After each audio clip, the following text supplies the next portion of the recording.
Welcome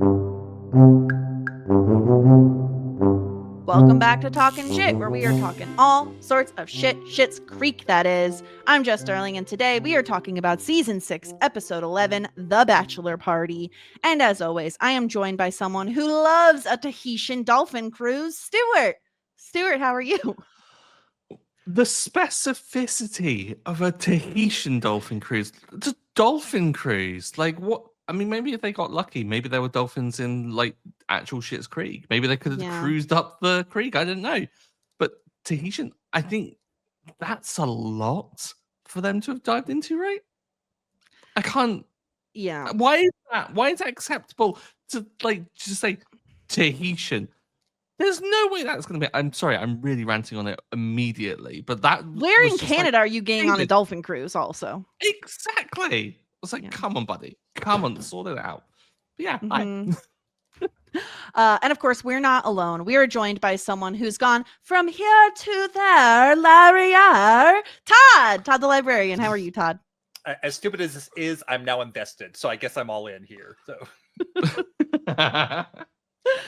Oh my gosh. I'm really excited to talk about this episode. Todd, tell us why you chose this episode. Was it the escape room of it all? ultimately, yes. I will say that it wasn't my first choice, but I got scooped by other people for my first and second choices. But yeah, when I was watching through, the escape room of all is a lot of fun. I haven't participated in a lot of escape rooms, but I have helped run a couple of like library themed escape rooms. Oh, that's fun. It's like, yeah. So at my university, our media library is really big into games. Like our media library has like a massive board game collection, our RPG game collection, video game collection, all sorts of games. And as part of their gaming stuff, for a few years, they would set up escape rooms during our freshman week where freshmen come on campus to go do stuff. It's kind of like a escape room that also teaches them how to use the library website and how to use call numbers and things like that. And they always want volunteers to help run the room. And they actually they got professional people to build like a bookcase where if you put a book in a certain space, the magnets in it would open up a drawer, and if you arrange books in a certain way, it would open up a different drawer. They had very cool stuff. She is sophisticated. Yeah. Wow. Yeah, so I got to be the librarian in the room and trying to talk people through. Oh, hey, I know you're arranging those books, but if you put them closer to the edge of the shelf, we like it better that way, and things seem to work. Did you better wear a when the cloak books are... though? Did you wear a cloak? I did not wear a cloak. I was dressed as a normal opportunities. librarian, so I didn't get to sit there. Hey, I was trying. I was a lot more helpful than that person was helpful. You didn't just wag your finger at them. Yeah. You mean you served more than one function, which was to signify the end of the whole room and just not to sit there in absolute silence. The most redundant role ever. Like the fact that someone is getting paid to do that job angers me a little bit. It's like, can you imagine describing your job? Yeah, I just sit in escape rooms all day and then just tell them at the end, well done. Darwin would be impressed, and then hand them their phones. It's outrageous. Yeah, it's wild. Yeah.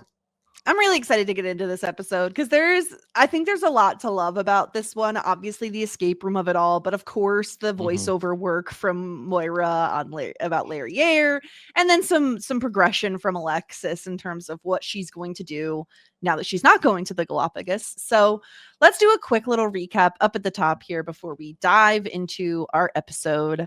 It's time for the most exciting event of the season, David and Patrick's bachelor party. But before we get into that, let's have some work done first. Alexis got Moira a gig doing voiceover work for Larrier, which turns out to be a big miss. And Moira wonders whether turning down the Sunset Bay reboot was a mistake. Alexis, meanwhile, is still getting over her breakup with Ted. And as her work isn't taking off, she wonders if not moving to the Galapagos was a mistake. Johnny is trying to set up a pitch meeting with his old assistant, Mike Morrison, but loses access to his cell phone at the escape room bachelor party Stevie set up at Patrick's request. Pretty much everyone except Patrick doesn't want to be at the escape room, but somehow Alexis is a whiz at it and easily helps them escape in probably about 8 minutes. Johnny gets an invite from Mike to formally pitch in New York City, and Alexis realizes that maybe she needs to move on from the small town of Schitt's Creek in order to properly invest in her career. And that was our episode, Stuart. good episode, I thought. Maybe not the best of this season, but certainly a strong one. The whole idea of sticking the roses in the escape room, I think this like premise alone is hilarious because you know what kind of roles people are going to fall into. Like I'm not sure if you're like big on escape rooms, but everyone seems to almost like go into stereotypes of different puzzlers in a way. Like you get the people like Patrick who are like super enthused, like high energy. They're trying to like build up everyone's kind of like energy to theirs, and they go overboard. And then you've got the Moiras and the Johnnies who are just useless, sitting in the corner, and occasionally will throw out some wisdom if you're really lucky. So of course, like this was a perfect fit. Johnny though, Johnny was a lot for this one, and I'm sure we're gonna get into it. But there's only so much endearing Johnny that I can take when he's being an absolute boomer. Like that was just so much.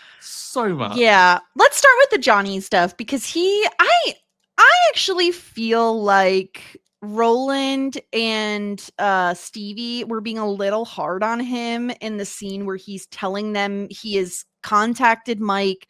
It seems like this is a great opportunity. Like, I feel like he's just looping them in as to like where they're at in the process. And sure, maybe maybe he should have waited until he actually got like a return call from Mike. But like, he's excited. And I feel the way I read this, Todd, is Johnny is excited. He can't tell his family because Moira would literally already start packing all of their belongings and act like they're moving to New York City. And like, he doesn't want to get them excited before, like put the cart before the horse sort of a situation. The only people he really can tell are Stevie and Roland. And he's excited and he wants to tell somebody. So that's how I read that. So maybe he's being a little presumptuous and like going ahead of himself a little bit, but I don't really blame him in that situation.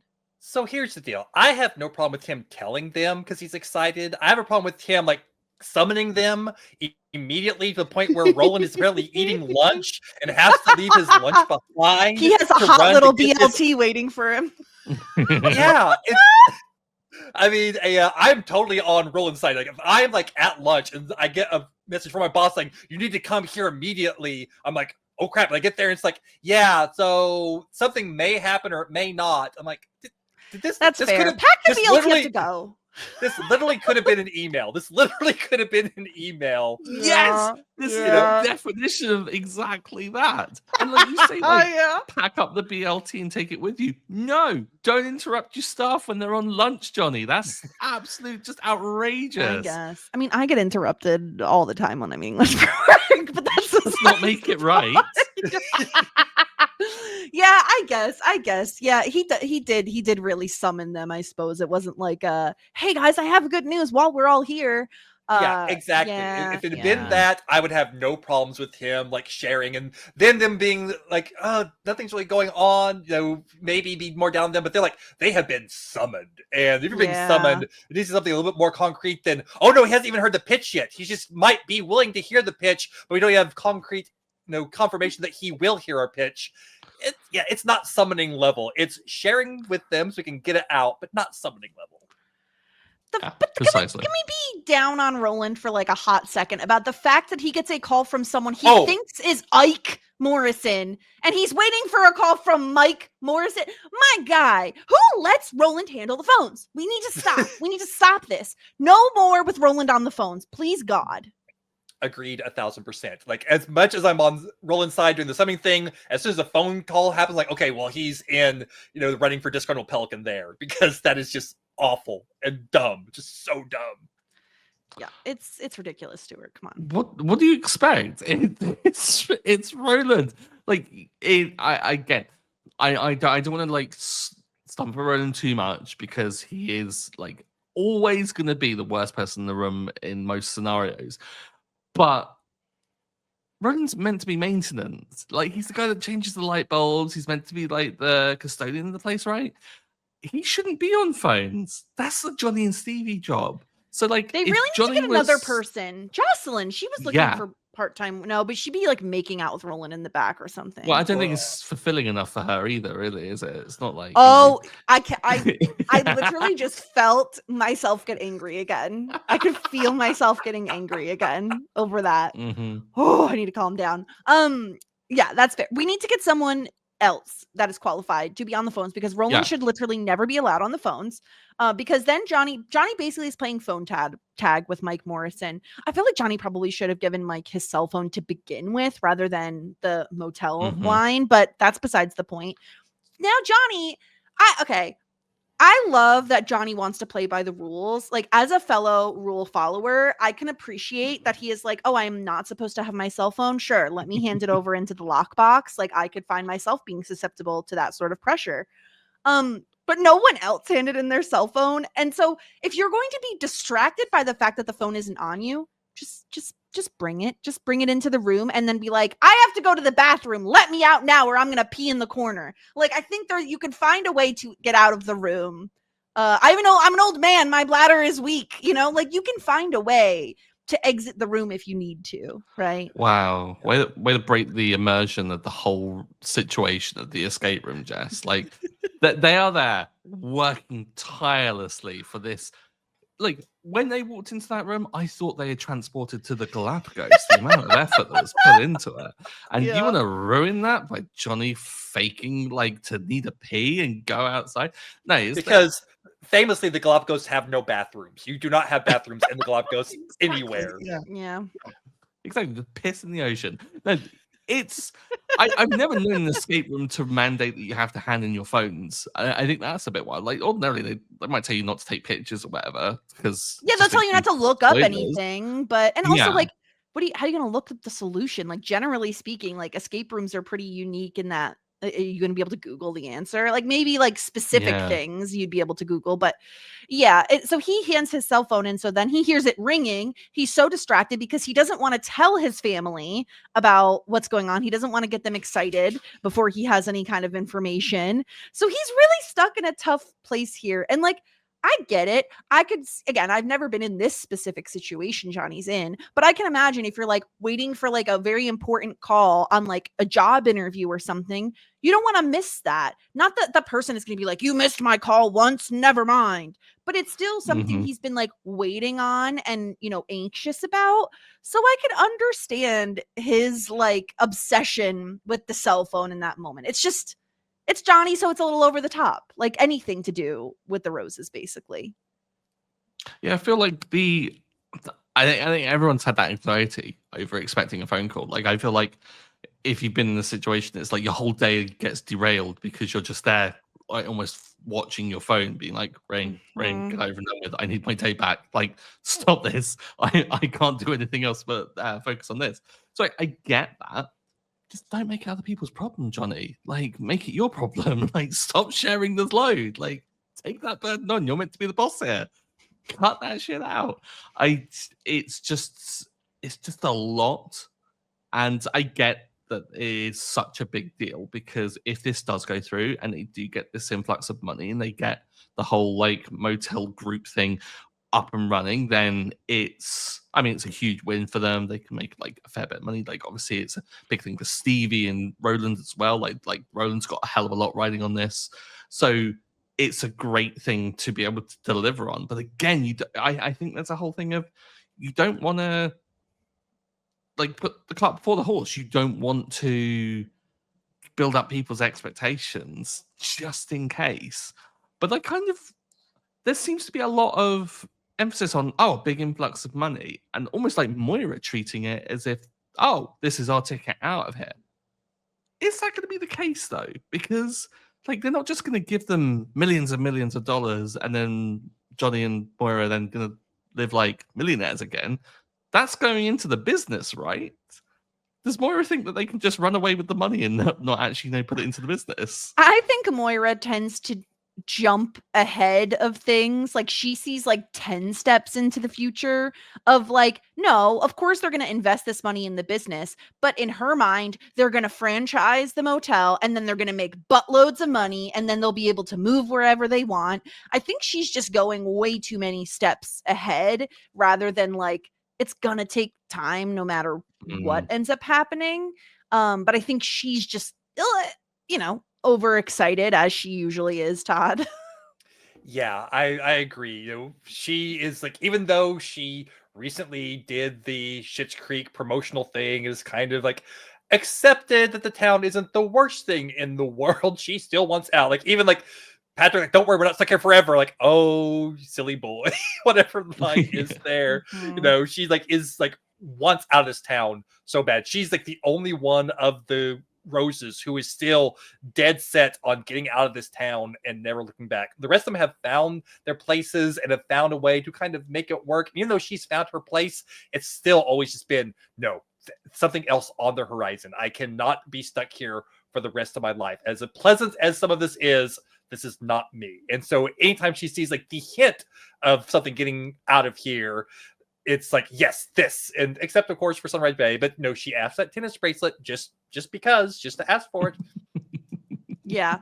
It unlike Alexis, who I feel like we almost have opposite journeys here with Alexis and Moira, where Alexis has gotten very comfortable in Schitt's Creek, and I think it pains her to think of leaving it. We Mhm. know she was nervous to move to the Galapagos, not just because of like having to live a little bit more remotely, with a little less luxury, as funny as that sounds, considering where she lives now. And also just like homesickness, right? She'd miss her family. I do think it's scary to her to have to leave, but it seems like by the end of the episode, Stuart, that she really gets to a place of, what am I doing here? There's not much for me to do. Yes, I'm working for Moira and I'm getting her jobs, but she's the only one who seemingly would need me. And what kind of job can I get her? I'm getting her voiceover work for a local, airplane, a company. Like, it's not great for her.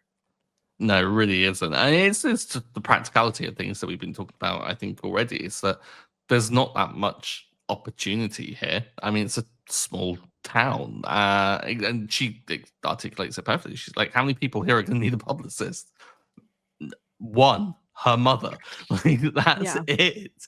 So this I think was an inevitability with the line of work that she's gone into. Had she gone into anything else, I don't think that she'd be facing this sort of dilemma. But I think that that's precisely why she's in this line of work, because it's who Alexis is. Like, Alexis is, I think, destined for bigger things, and it's not to really kind of like downplay the importance of Schitt's Creek, but it's just more that like Alexis has just a wider variety of interests in things. Like, she seems to absorb information, as was demonstrated with the escape room.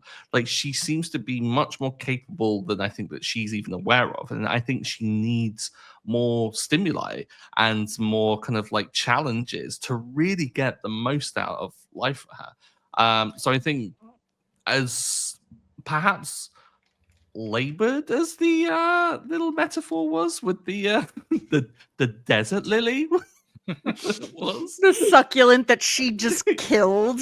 I've Yeah. never related more to a character in a moment than when I she almost did that was as my intro for you because it's just too accurate. Yeah. Hey, look, yeah, I am pointing in the right direction. That one there, it's doing healthy. It's okay. Yeah. What It's about the fine. other the cacti behind you? What about I mean, those? they're ceramics, so Yeah, they'll be there forever. Although Yeah. somehow I might be able to kill those. Who knows?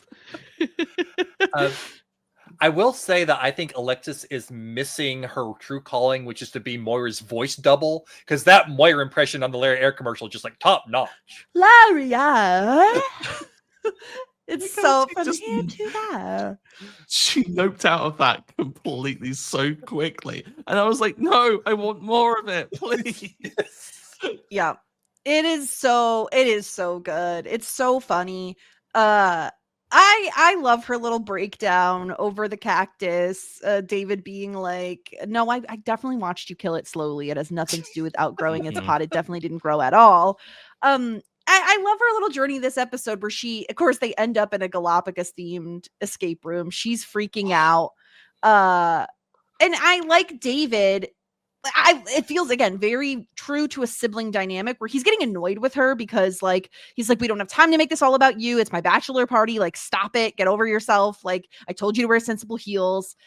but he does like stop down multiple times this episode and be like, what were you going to do? Move to the Galapagos? No, like that's ridiculous. Stop it. It's not for you. He's really imparting some wisdom on her and like taking the time to hear her out in a way that I do think she needs this, right? Like the only person, Stuart, we've really seen her have these sorts of conversations. It's really only with David and sometimes Twyla. So she really did need someone else to like bounce things off of. Yeah, and I think it's been a while since we really had a like David and Alexis heart-to-heart moment. Like they've had the infamous car journey conversations where like she revealed that she was in love with Ted and everything to do with like David breaking down their whole relationship and how he was the one that was worried for her when she was away being reckless and chaotic. So like this has been, I think, a bit of a long time coming because David's obviously been distracted with Patrick and everything that's going on in his life. And there's not really been a need for David to do this because she's been in a kind of stable relationship with Ted and Ted's been kind of like taking on that role. And I think that it's kind of a bit of Alexis needing not someone to fix her problems, but just someone to bounce off of. And I think David just reads the writing that's on the wall and says to her, like, no, you're gonna follow a guy around for the rest of your life? Like, no, it's not what you are, and it's not who you are now. And so I think it was a good kind of moment for someone just to articulate, I think, what Alexis already knows. And for them to kind of have that another moment of, you know, getting the truth out there, I think was really kind of essential. And I love those moments when they do have them because it's kind of, it's so honest and authentic. So I think how siblings are, because it's like, oh, okay, we're going to have this conversation. Let's get it out there. And it's probably the most honest thing that is ever said. So yeah, I thought that was really kind of good. Just a long time coming. And I think maybe David should see the warning signs of Alexis is in sweatpants. Maybe have a conversation with her, right? It's not a go-to like outfit. Yeah, and I think she really had turned inward and was looking at the things she had done as a sign that she was going backwards. But because the whole thing, like, used to would have like followed him, a guy all over the world, and why am I not doing that now? Am I so scared now? And David is able to give her the perspective, like, no, this is actually growth. This is growth. I have seen you grow, and able to put her on the right path where she's kind of just doubting herself and depressed because she broke up with a guy that she loved and now starting to doubt, was it the right thing to do? And Dave was able to let her know that there's only space in this family for one unstable sibling, and he's had that title for a very long time, and that she should get her shit together. I'd argue they shared the title for most of their lives, probably. The cactus will never not give me love fern vibes from How to Lose a Guy in 10 Days. And I love... Okay, Stuart, tell me you've seen How to Lose a Guy in 10 Days, because I will kill you. I think I have. It's Kate Hudson, Matthew McConaughey, Benny, Boo Boo Boo. You killed our love fern. It's dead. Oh my God. It's so good. I have most of that movie memorized. I've seen it way too many times. It is literally everything. Catherine Hahn is in it. She plays a BFF. She's incredible. Yes, I remember that. Yes. Exactly. Yeah, Get it together, Stuart. My God. Anyway. I feel like those films took Matthew McConaughey away from his true calling. It was pre-McConaughey Sons. It was post like Contact. Like, this was the dark ages of Matthew McConaughey's career. How actually he made dare money. you? Yeah, he made bank, but like it was just rom-com. This is just offensive right now because literally Benjamin Barry is his best role. I said it. Out of here. I won't. You did say it. I can confirm you did say that. We have it on record that you said that thing, and I don't know if you can ever live down having actually I don't said care. that thing. I'll say it. I'll shout it. Sterling, infamous, like high-level TV podcaster, reviewed hundreds of hours of Succession, like high-level HBO, like kind of reviewed of TV. You think that Matthew McConaughey's best role is How to Lose a Guy in 10 Days? Yeah. Not Here's the thing. True Detective, Interstellar, Contact, to be Dallas fair, Buyers Club. I've seen that one. I've never seen Interstellar, and I've also never seen Contact. But here's the thing. You've never seen Contact? I don't even know what it's about. It sounds like something. Is there Yes, disease? it's my favorite film. It's my favorite. Is there disease? Oh, really? Interesting. I love Contact. It's such. Okay, It's not to get on a disease. whole side thing, and not to get on a side quest. But here's the thing. Yes, I've watched countless hours of Succession. Who knows how many times I've rewatched that show at this point. I've also podcasted about Dawson's Creek. So like, I'm multifaceted. Okay. Like you can like multiple level, highbrow, lowbrow. Like I like it all, baby. And the things that I like the most are the things that I'm nostalgic for. And generally, back when the world was still an okay, safe place to be, we had things like How to Lose a Guy in 10 Days. And I had a DVD and I watched it over and over and over again. And I just can't think of Matthew McConaughey without also thinking of Kroll the Warrior King. Like it just is hand in hand.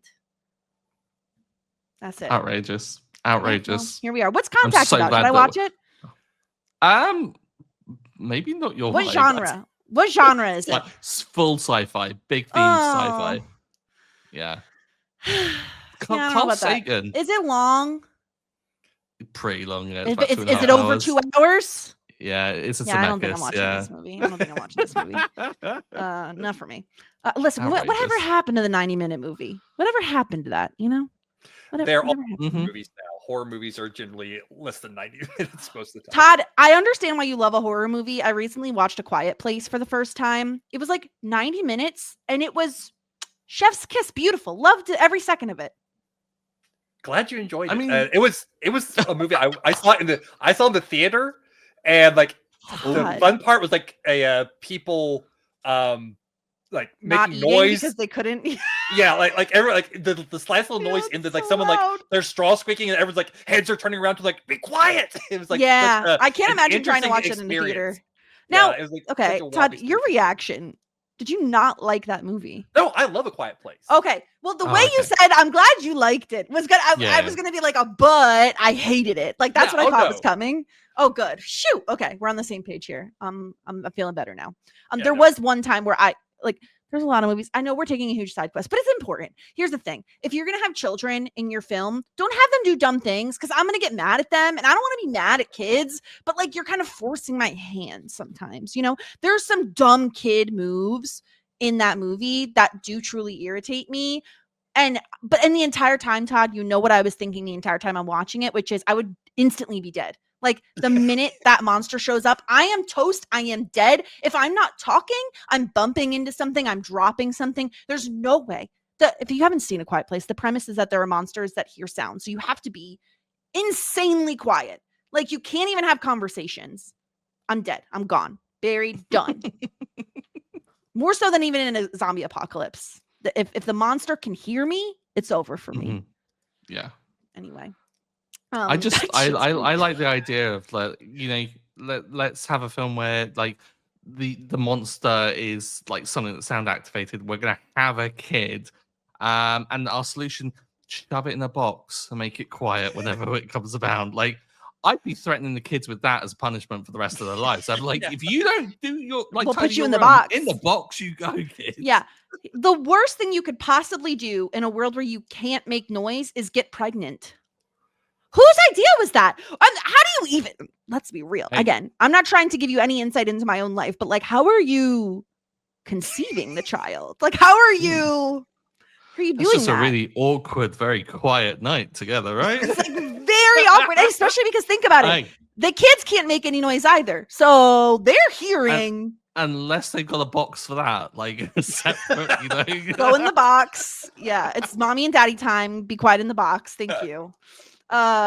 It's just unhinged. Anyway, it's a really good movie. Go check it out. If you like thrillers, because I'm not a big horror person specifically, but I do love a thriller. I apologize, Gooses. Have you taken a sponsorship, Jess? No, I just liked the movie. This is what happens, Stuart. You know better than anyone. When I like something, I will force every person in my general vicinity to watch that thing. So yeah, there you go. There's my. If I'm telling you it's good, that means it's actually good.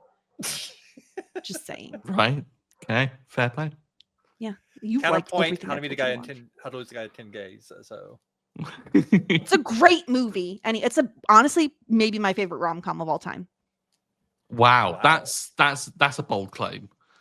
More than Harry Met Sally? Yes, but that's only because if I had seen When Harry Met Sally when I was the same age that I watched How to Lose a Guy in 10 Days, it might actually be at the tippity top, but the nostalgia factor bumps up How to Lose a Guy in 10 Days. It gets formative points. Yeah, nostalgia and all that stuff. Yeah, it's grandfather. I didn't see it till I was older for sure, and I've only seen it once, so I don't have the nostalgia associated. I thought it was like fine. It was fine. I'm also not a big rom-com person in general, so that also factors into it. I mean, I like a good rom-com, but for me, most of them aren't good. It's because they have so many of the tropes that just make me cringe. Like anytime there's the misunderstanding break up, I hate it. Just communicate. That's fair, Todd. That is fair. There's something about a rom-com is very comforting because you know how it's going to end already. You're like, it's okay. I know it's going to end up being okay. So I don't need to be worried about them. They'll be fine. They'll figure it out. They got this. Anyway, back to Schitt's Creek. We took a very long diversion. Let's talk about the escape room itself, because nothing makes me happier than Patrick being happy. Like, he is so excited for the escape room. And not only is he so excited, but like, I love that we get to see Patrick's competitive spirit come out again, because it's a bit of me, as the Brits say. I love it. I'm competitive. I love when he's like, the first number is 6, people. Let's go. Like, he has a notebook. He has a tiny notebook that he brought with him for this occasion. I love this. Stuart, I love that in his heart of hearts, he is like, I'm bringing my new family here and they're going to enjoy it, because there was just no chance they would all enjoy this. No chance. The whole thing of this whole setup was just like, why? None of this screams good idea. Particularly just the fact that it was like a bachelor party with David's family. I found that to be the weirdest aspect of this. I was like, where's Twyla? Where's like everyone, like anyone that isn't their family invited to this like kind of like celebration, I guess. Did you forget that he didn't even want to invite Twyla to his wedding? Because I don't think Twyla would be invited to the bachelor party. Which again is outrageous. Like, Twyla's lovely. Why?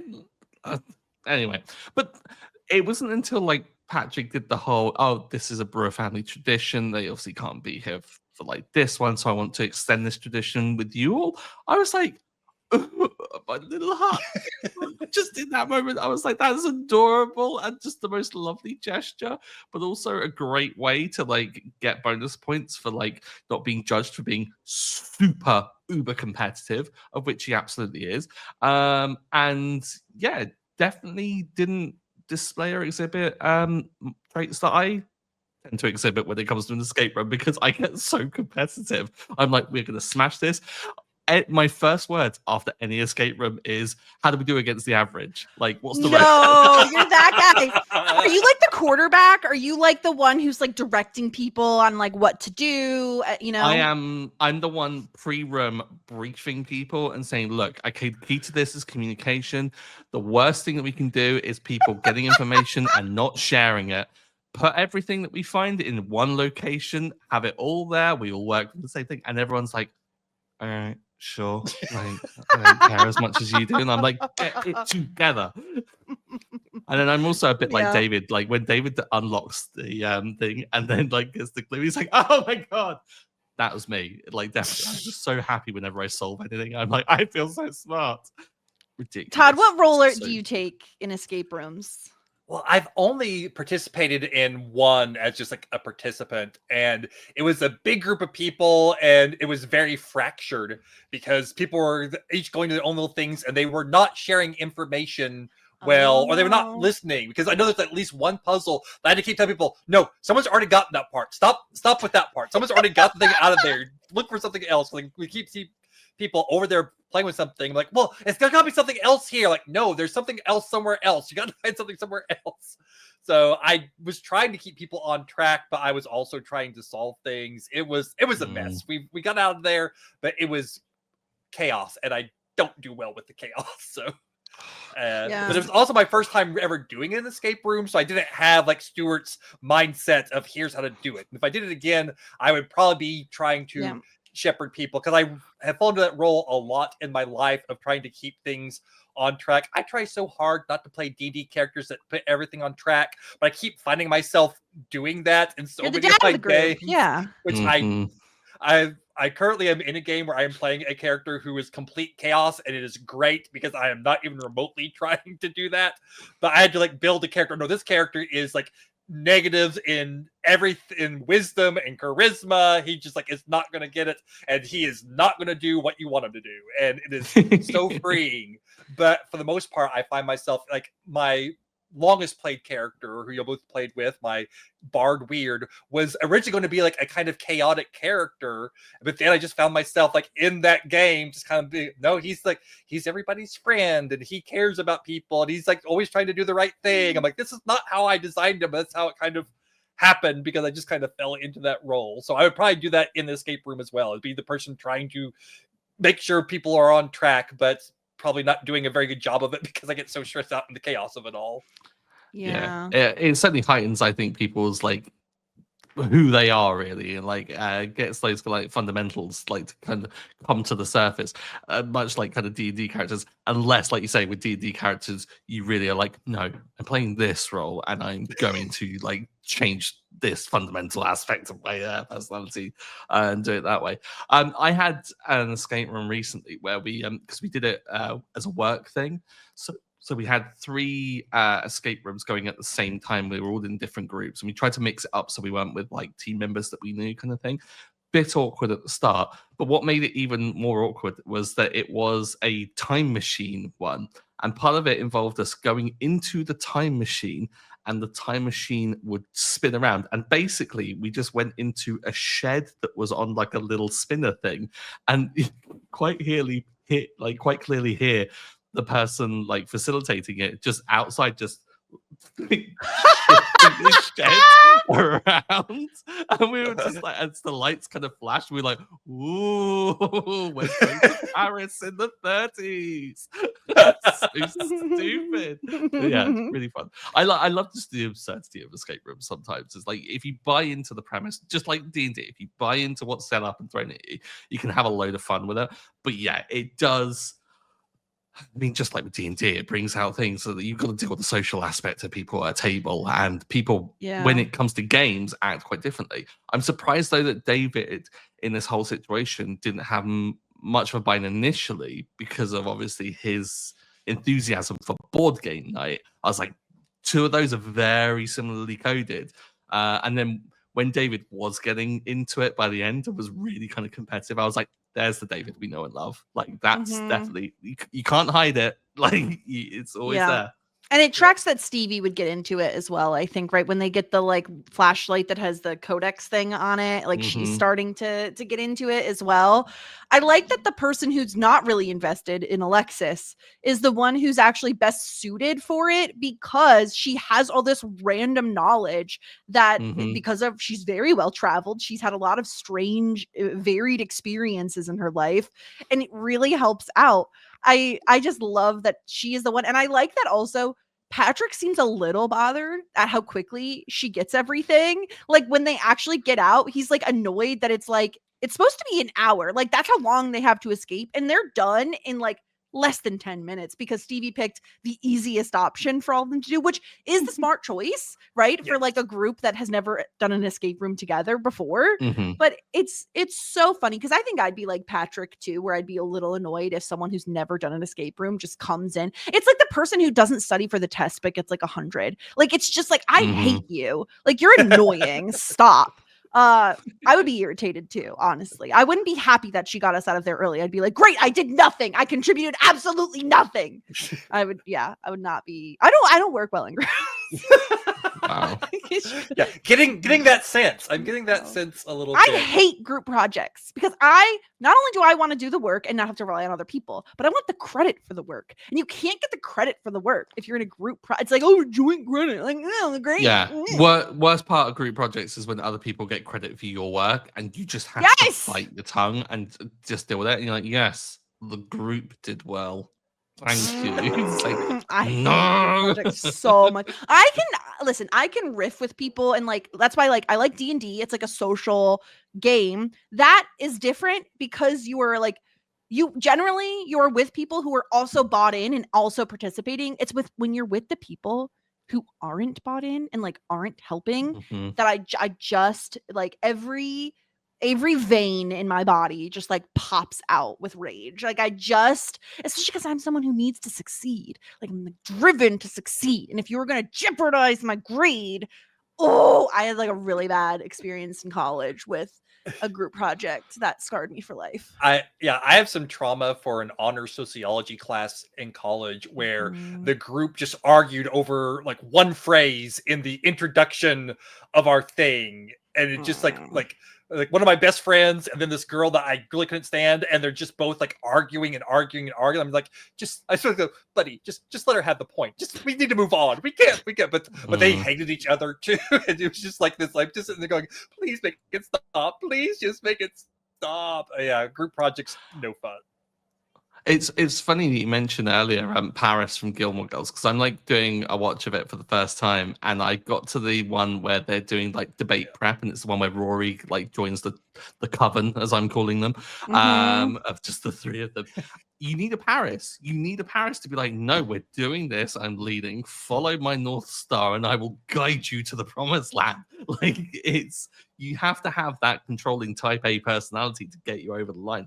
Otherwise, you're going to get distracted by the other two, whose names I'm forgetting right now in this moment, who are just going to talk about boys and like lead you astray and eat all the pizza and stuff. It's like, no, you have to have that. Otherwise, I mean, nothing's going to get done. You're going to get like wrapped up in arguments left and right. You got to have an assertive personality that's going to be like, no, we're doing it this way.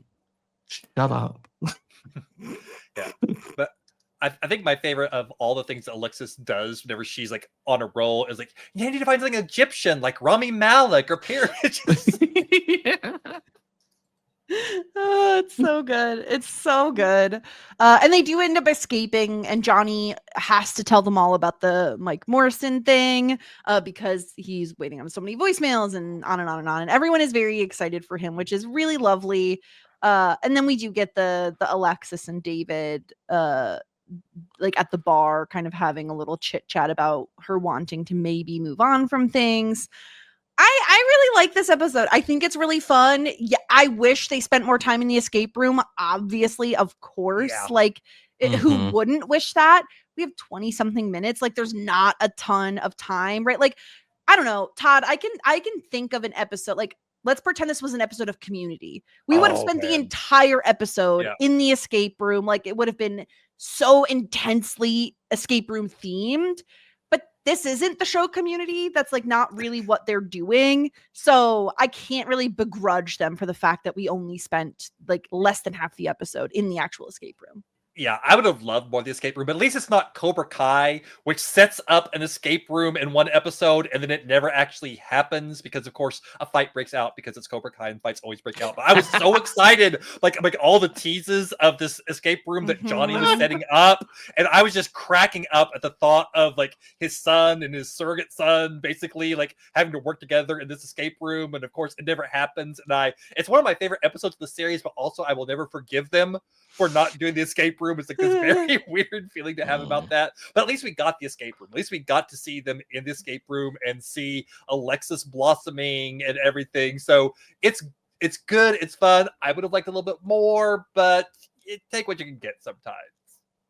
Yeah, I wonder if the whole episode was in the escape room, would it be not like high concept, but would it just be a massive departure for what Schitt's Creek is? Because ordinarily we do have like the ABC plots, and we do jump between them in different locations. Whereas this would kind of force 3 maybe concurrent plots to happen within just one room. And I think it would be totally doable. Like imagine if Johnny sets up, I'm waiting on the call, they go into the escape room, and it's almost like a Faraday cage and he can't get signal, and he's like there phone in the top corner of the room trying to get signal, and at the end the call gets through and like they get the confirmation. Like that could totally be achieved. I think you could have like David Alexis moment kind of happen as well. Also like just for anything, like have Roland turn up just at the last minute and inadvertently get locked in with them. I think that actually would have been hilarious as well. Because, like, imagine being trapped in a room with Roland. Like, that would get Moira to want to participate to get out, right? Like, I think that could certainly get everyone to band together to get out. Yeah. Yeah. I feel like there was, like, a bit more juice that could have been squeezed from this concept. But still, I feel like, I mean, it's plenty juicy. Like, there was some good stuff that we got out of it. So I'm not angry, but I just think, like, yeah, maybe there was a smidge more potential to the whole concept. Yeah. And I shout out to the t-shirts. The I'm with stupid and I'm stupid. Just incredible. I love that they actually did wear them to the escape room. And I love David's little tiara that says bride to be. I loved it. I am infamously I hate a matching shirt situation. Like, don't make me match with other people, please. I don't want to. I simply never want to. I feel like this is the exception to that rule. Is if it's funny, maybe it's allowed, especially if it's only 2 people. We don't need more than 2 people matching, like, it's enough of that. Yeah, we have a real thing of, like, with stag do's or bachelor parties where, like, t-shirts will get printed for the whole group, and it'll have, like, nicknames and things like that, and ordinarily they're, like, kind of disgusting or something. What do you mean? So, like disgusting? Like disgusting, like they can have like with really wieners on them. No, not just walking around with a dick on your shirt. I mean, things of the bachelorette party, like, toys. There are dick everything. You could buy dick lollipops. You could buy dick cakes. Like, there's no shortage of, like, things you could buy that have phallic. Yeah. Yes. So what do you mean? I need more of a description than disgusting. Well, I it's like in the UK we've got this, like, lad culture of, like, guys go out and play football, lads, and, like, it's all lads. It's that kind of, like, machismo banter, as they call it, where basically they are horrible to each other, but it's all a joke, you can't take a joke. Yeah, that kind of thing. And so that's like the thing where you, like, punch each other in the nuts for, like, no reason. Why is that a thing? I've never understood that. I would literally never go up to a woman and punch her in the boob. I just wouldn't do it. Can you imagine? That's why? Bam. Why would you do that? How goes it, fellow lady? Bam. No. Outrageous. Yeah. I just can't. I can't do matching clothes. I don't want to. I don't get it. Why are we matching? Why do we have to? Why can't we just wear our own clothes? Everything's themed. Too many things are themed. Why are we theming everything? The theme is getting married. That's what the theme is. Anyway. Why did getting married become something beyond one day? Like, come on, you're already asking for that amount of my time. Cut it out. Yeah. Such Scrooges when it comes to weddings. I don't care. Anyway. Okay. Anything else before we get into some feedback and so on with the episode? Did we miss anything? The only other thing I want to talk about is, like, at the very beginning, whenever Moira is telling her story about turning down Sunrise Bay to Ronnie and Twyla. That's a really fun conversation. My favorite part of it is Twyla, I feel like I'm waiting on a famous person, Mrs. Rose. Like, you're not waiting on a famous person. She's already arrived. and Ronnie laughs on the way out, which I really like that little beat of, like, Ronnie thinking it's funny. Yes. I just love that whole interaction between them. It's so good. Ronnie really dug that. So good. Yeah. Okay, let's get into our feedback, because as promised, we said every time now, if someone sends in a 5-star review, we will read it aloud on the podcast, which means you could do anything you want. You can send in, you could say whatever, and we have to legally, contractually, we are obligated. Legally. Yeah. You can sue me. Exactly. You can't sue me though. So I'm going to read the 5-star review that we got from our friend Josiah, aka the Shit Crack Bandit, is what he has submitted this review as. I'm so scared. You really should be. Literally everybody should be scared right now. Okay. Mm-hmm. And I'll have you know, I've read this like at least 4 times, and I've tried to at least somewhat practice in my head. But I still am going to apologize in advance. Okay. Are you ready? Let's review it. I'll read what you write me if you give me 5 stars. I like waterboarding when I bob jog far. I'm a hungry hippo, so eat glass, Stuart. I'm a little bit thirsty when I see a blue shirt. I'm talking shit. I'm talking shit. Ta ta ta ta ta ta ta. Talking all sorts of shit. Ta ta ta ta ta ta ta. Talking all sorts of shit. Ta ta ta ta ta ta. Talking all sorts of shit. And I meant to interrupt at this point. All right, that's enough of that. Yeah, we'll get You're back welcome, to you. everybody. Yeah. You're welcome, everybody. Thank you so much, Josiah. That was a joy to read. Hinged. Yeah, the amount of references. I would expect nothing less from Josiah.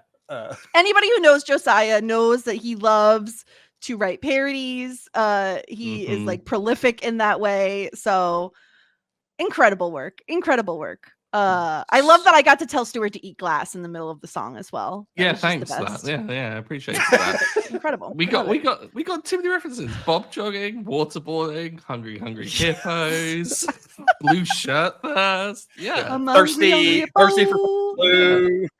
I will never not be thirsty for Patrick, okay? It is in my DNA.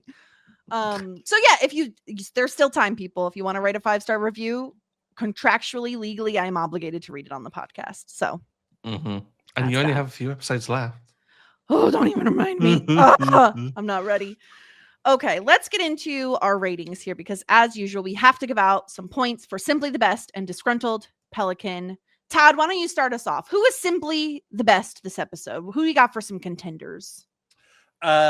I love Patrick in this episode. His excitement and everything is a lot of fun, but I've got to give it to Alexis. I got to give it to Alexis because she, even though she started out in the dumps, she blossomed in the escape room. She took David's advice and kind of internalized it and really realized what was really bothering her, which is the fact that she needs to grow and she can't grow here. And now she sees that she needs to do something else with her life.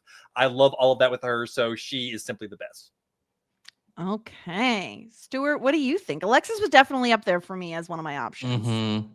Yeah, and it's really bad because like I play a bit almost like a bit of politics with this, because I'm like, oh, okay, Alexis has been given the point. Does that mean I can like throw it on to someone else who I feel is also deserving? But no, I think I agree with Todd. I think Alexis kind of deserves it this week. I think that had a great moment of like growth. I think this is a significant moment for her. Obviously, I'm sad because it does mean that we're likely to see a departing Alexis, but I mean, we've only got 3 episodes left, so I mean, I doubt we're not going to have her for the next 3. Okay, there was no like gimmies on the faces of there of like whether or not that's the case or not. So I feel okay. Yeah. Yeah, Alexis was definitely up there as an option for me. She shows a lot of growth this episode, and she's obviously incredible at the escape room. But I do just really want to reward Patrick's enthusiasm. I feel like it's tough to be so enthusiastic in a room full of people who are just so apathetic. And he really just brings people together, and he's so sweet. Like, he knows this is probably not something the Roses are going to like, but he's like, my family can't be here. I wanted to start this with my new family. I think it's so just endearing and adorable. And so I'm going to give this point to Patrick. I feel like I haven't gotten to give him as many points this season, and he deserves a point for this episode. So that's where my point's going. Yep. I'm never going to argue against a point for Patrick. So he's probably my favorite character on the show. Yeah, because he's the best. Disgruntled Pelican. I don't know that there are a ton of options. Like, I feel like Roland, the Ike Morrison thing is just ridiculously bad. One could argue Johnny for like the phone obsession and the calling the meeting when it's unnecessary. Someone will. I think someone will. Thank you. I think the problem, you said it, Todd. The will is the problem, and I will not be doing that. I will simply not be doing that. I have to live here. Yeah, it'll be a real mayor if you had to. Yes. Todd. would be a real mayor. So the thing is, I'm gonna go with Roland. I just think like the Ike bro, Ike Morrison and Mike Moore. Are you kidding me? Like, stop it. Stop. And I am David's godfather. You're not. Stop it now.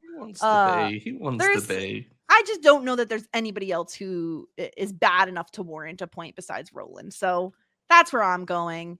Stuart, what say you? Well, thankfully for our listeners, my podcasting integrity is intact and not going to be swayed by the influence of a non-existent husband off into the wings who might throw things at me if I select Johnny. I'm going Johnny. I'm sorry. I mean, like, for one thing, the enthusiasm, the hype, I totally understand it, and he is definitely sweet. Moira, I feel, could have earned this because of like the non-involvement in the escape room. Like, that personally offended me. But I mean, it's Moira. Like, you can absolutely get that. But then he has the voicemails. He doesn't know how to put them on speaker when there's a button that says speaker that's right there. You get so mad about the boomer stuff.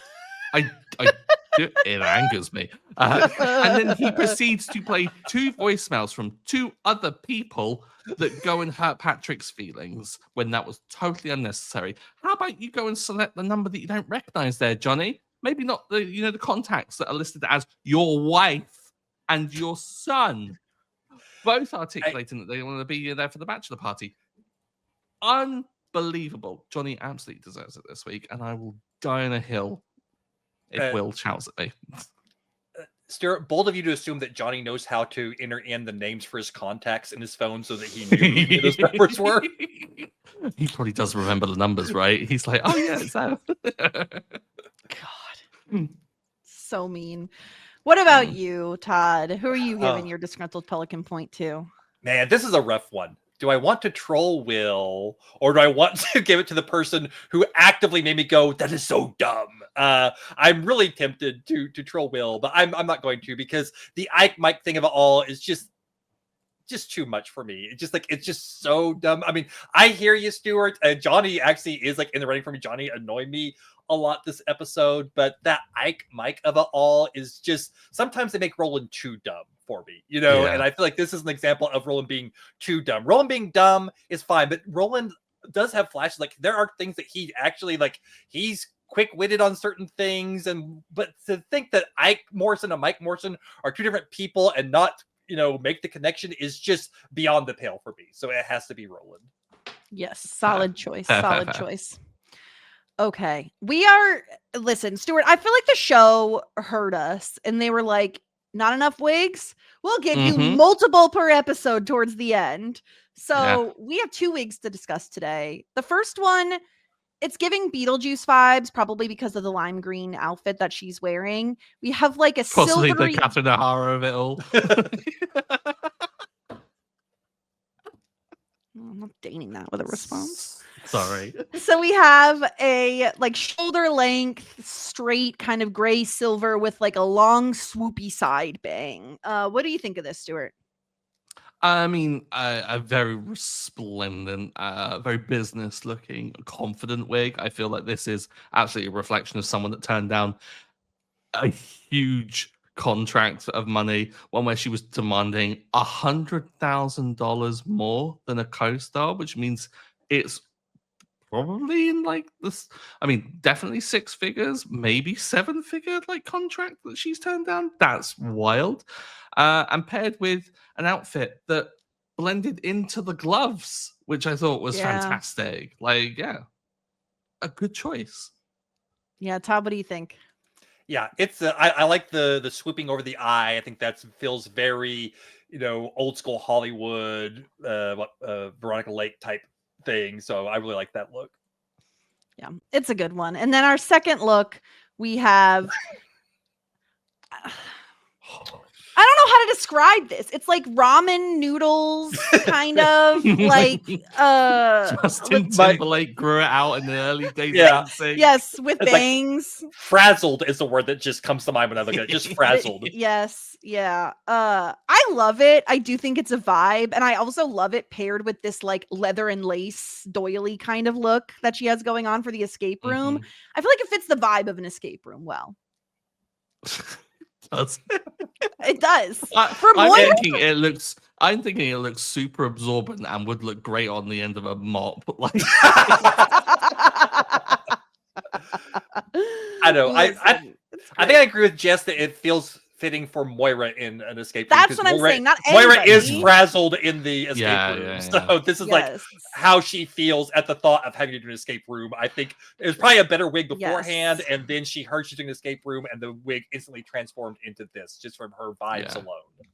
And the outfit, I mean, appropriate that she's dressed as a doily because she will just be sat there in the corner doing nothing. Yes. I feel like this is the vibe of a person who doesn't know. One of the other funny running gags from this episode is just everyone thinking they're gonna go watch Panic Room. And Moira not wanting to because it'll ruin her experience that she had with, I'm pretty sure she says Joe Foster because she can't she has to shorten Jodie. Like we can't. Well, I call her Joe. They're friends. Yeah, she had a private viewing of it. Yeah, so ridiculous. Those are Moira's wigs. I love that we're getting multiple wigs an episode now. It's just incredible. But it's time to tier rank our episode. As usual, we have 5 tiers: hot shit, full bouquet, love the journey for me, Ew David, and shit out of luck. Stuart, what are you thinking for this one? I think that there was a lot of good like laughs in this, bit of character progression. But I do kind of think that there was possibly more juice to it that we could have got. So I'm thinking top end of full bouquet, perhaps. But I mean, I'm open to being swayed. Yeah, Todd, are you going to sway Stuart in either direction, or are you in agreement? I think that fits. I think that's probably around where I would place it. Yeah, I do think I would like to see some differentiation between the top 4 of Sunrise Sunset, The Premiere, The Wingman, and Moira Rose. I don't think it's quite that caliber. The Presidential Suite has the Ted and Alexis stuff, but I just think this is like a bit funnier, and we have plot progression kind of all in one, because both the escape room and the Moira storyline are really, really funny. So I think I would put the Bachelor Party just a tiny sliver ahead of the Presidential Suite, but still in full bouquet. Yeah. I like where we're at with this season. We're looking good here. Yeah, and it's like, for considering that we started with a lot of them in Love That Journey for me, I was like, oh, getting worried. But the trajectory is continuing. Season by season, they get better as they go along. Yeah, I'll say that whenever I started my season-long binge to try to figure out what episode I might want to come on for, I was a little nervous for how Stuart was going to react to the season, because initially I was like, oh, we've been hyping up it gets better every season. I remember it getting better every season, but I'm not sure if it's really getting better every season. But I think like the end game of the season is so good, it kind of retroactively makes everyone think, the season as a whole is like better just because it really sticks to landing, I think. So the series finale of this show is an all-timer in terms of series finales of any show, and I think that really like brings the season up in people's estimation. Yeah, and much like beloved rom-com How to Lose a Guy in 10 Days, it has a bit of a nostalgia kick, I'm sure. I'm really upset with you. It's such a good movie, okay? It's so good. It's so good. I can't. So when are you going to host a watch along in the Discord? I will, because it's such a good movie. And you know what? Let me even look. How long is it? How long is How to Lose a Guy? Please be like 3 hours. So it's an hour 50. Yeah. It's an hour 50. A reasonable 20 minutes over the limit. The limit is not an hour and a half. The limit is 2 hours. That is the limit. That is like the cap of like, let's not go longer than that. Why do we need to? We don't. You can make cuts. You can. Anyway. Wow. Anyway, that's our episode. Those are our ratings. Stuart, would you like to hear what the next episode is titled? be awful if I said no. Yeah. Next episode, season 6, episode 12, the anti-penultimate episode of the series, is titled "The Pitch." We going to New York, baby. How do you know they're not playing baseball? You don't know. Huh? The Pitch. If they're playing baseball again, I'm gonna be furious. Well, you know who's coming onto the podcast though? Oh no, it's Will, isn't it? It could be baseball. He likes baseball. He does indeed like baseball. And guess what? You're gonna reap what you frickin' sow for that negative point to Johnny next week. And I won't. I'm scot-free, baby. It's gonna be a right mare. It's gonna be a right mare. So that's next week. The Pitch. Really excited. We are getting down to it. We are just, I can't. We are staring down the barrel of being done with the show, and I want to die. Wow. That's a lot. That's a lot of emotion, Jess. I don't know if I can take that on.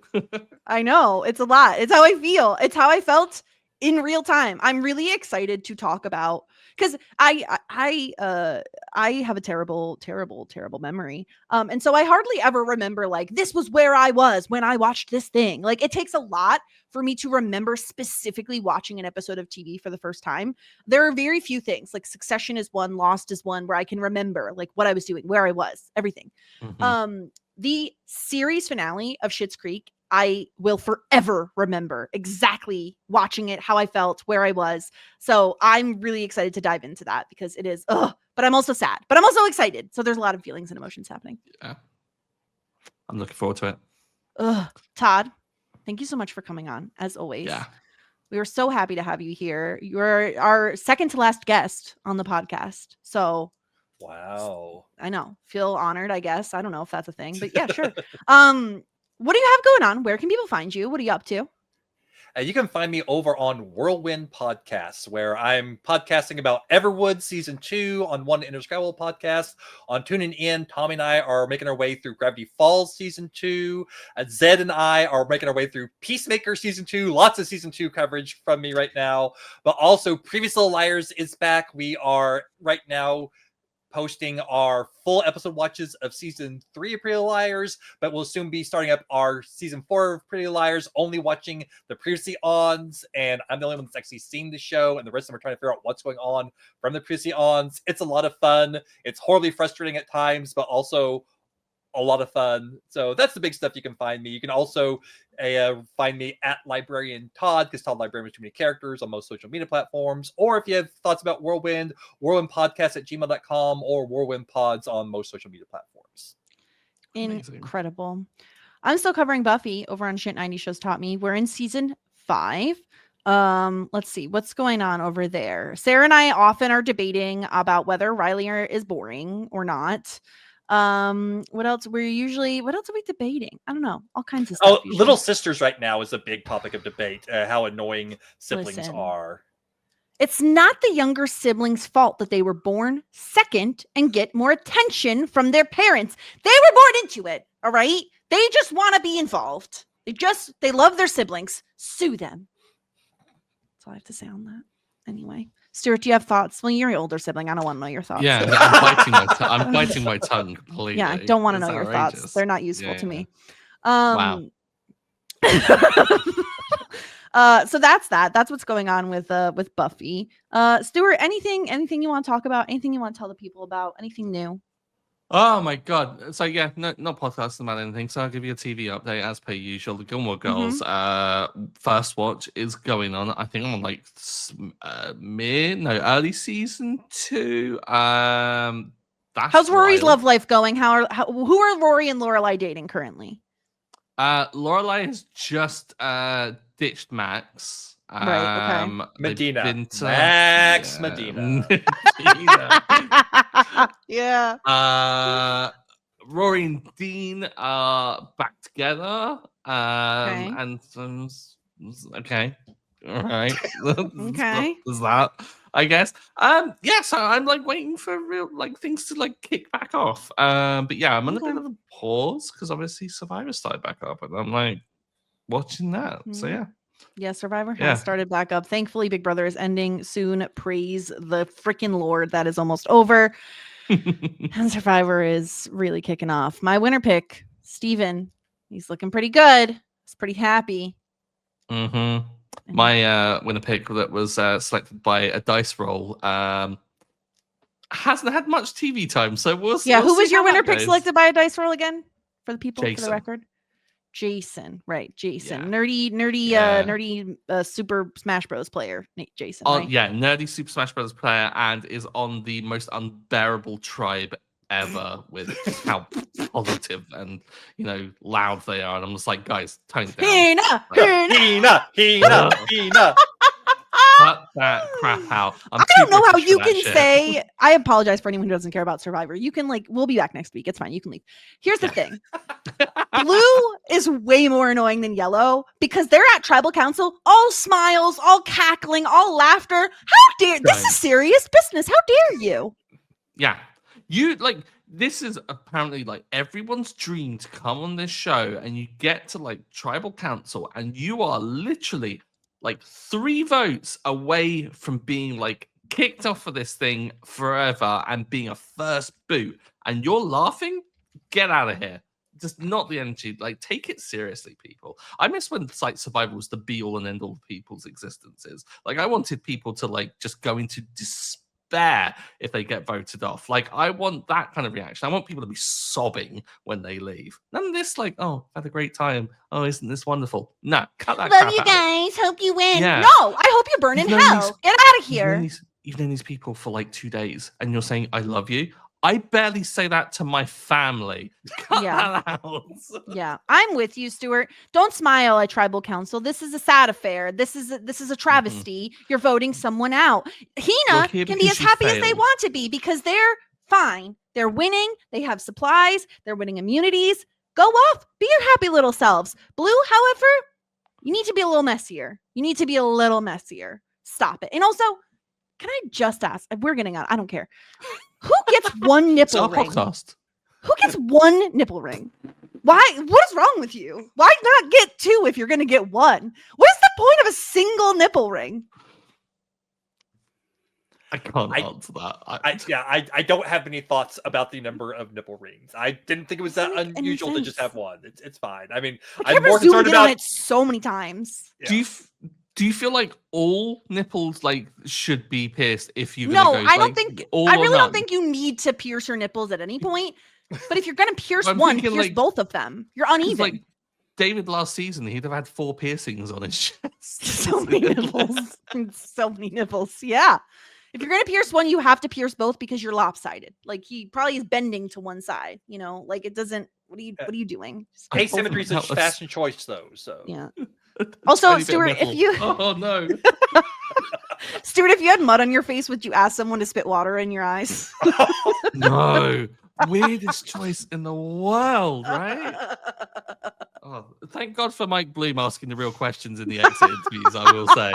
Jeez. Yeah. So that's all I really have to say about Survivor. I don't podcast about it, so I have thoughts. Like we said, our podcast, we'll talk about what the hell we want. Yeah, if you don't want to listen to it, get out of here. So sorry. That's the closest I'd probably ever be to being waterboarded, is if someone did spit in my face. Is it a hot take to say I'd rather someone spit water in my face than have mud in my eyes? I would. I'd rather someone spit in my face. We need to end this podcast. For good or just today? Forget the last 3 episodes of the show. Yeah, we're done. We're done. That was it. That was the moment. We're out of here. Thank you all for listening. Oh my God, I already closed my document and I don't know what I have to say. Hold on a second. I have to open it back up. I shouldn't have. See, I shouldn't have closed it. I did it. I cannot remember the outro. It's been 6 seasons and she still has to refer to the document. Every time we stop recording, she goes, I had to scroll down again. I forgot what the outro was. Every time. You're lucky I remember the intro. I don't have that written down. Jess, have you opened it up? Yeah, I did. No, I did. I'm good. Okay, I want you to scroll away and I want you to have a go at it without looking. No, I don't want to. Why do I get to scroll away from it? Then I have to read it without looking at it. 2 words. Okay, fine. Till next time, everyone. Warmest regards. And best wishes. So rude. tweet us on Facebook or leave us a review, and you say, yeah, okay, I think I will.